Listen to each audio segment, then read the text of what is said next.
आज मी या शाळेमध्ये पहिल्यांदाच आले होते. सार्थकचा पेपर होता इथं तळेगावला गुजर शाळेमध्ये. तर पहिल्यांदाच शाळा पाहिली आणि सगळी मुलं आता नवीनच होती, कारण शाळेचं ना परीक्षेचं सेंटर होतं ते वेगवेगळ्या शाळेतून इथं मुलं आली होती.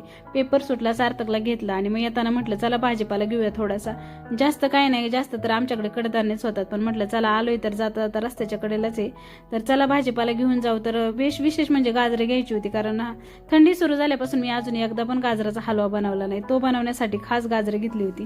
तर इथं चहा ठेवला घरी आल्यानंतर आणि बघा इथं पेरू आणले. तर हे आले होते ऑफिसवरून, म्हटलं कुणी आणले पेरू, तर मला म्हटलं की रामेश्वरने दिलेत, घरचेच पेरू आहे, छान आहे. पेरू घरात आले तर अख्ख्या घरभर वास सुटला होता पेरूचा. पिकलेल्या पेरूचा वास लगेच पटकन घरभर पसरतो, हो की नाही.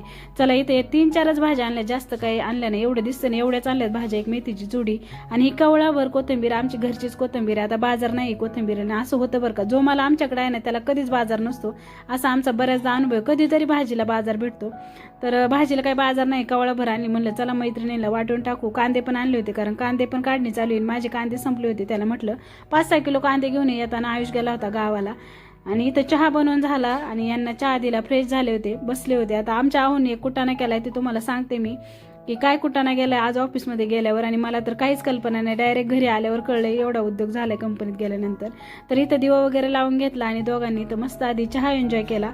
आणि मग मला सांगत होते की आज माझ्या मिस्टरांना बिबट्याची मावशी चावली, म्हणजे मांजर चावली आहे.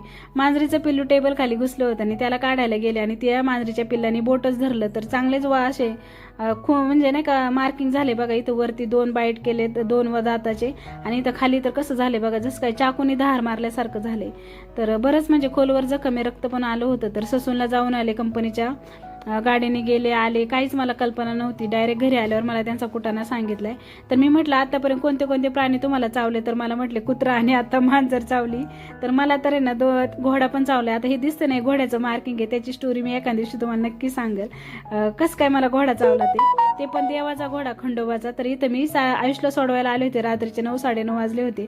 तसं तर आमच्या घरापासून 3-4 किलोमीटर लांब आहे हा स्टॉप, पण आता आहोंची तब्येत बरी नाही, कणकण आली होती त्यांना थोडीशी, त्यामुळे मला आज आई तर आईची पण आज बापाची सुद्धा जबाबदारी मला इथं निभावावी लागत होती, कारण एवढ्या रात्री मी कधी कुठे जात नाही एवढ्या घरापासून लांब. माझ्या सोबतीला रिटर्न जायला कोण नव्हतं, म्हणून मग सार्थक आला होता. तर आम्ही दोघांना बसून द्यायला आलो इथं.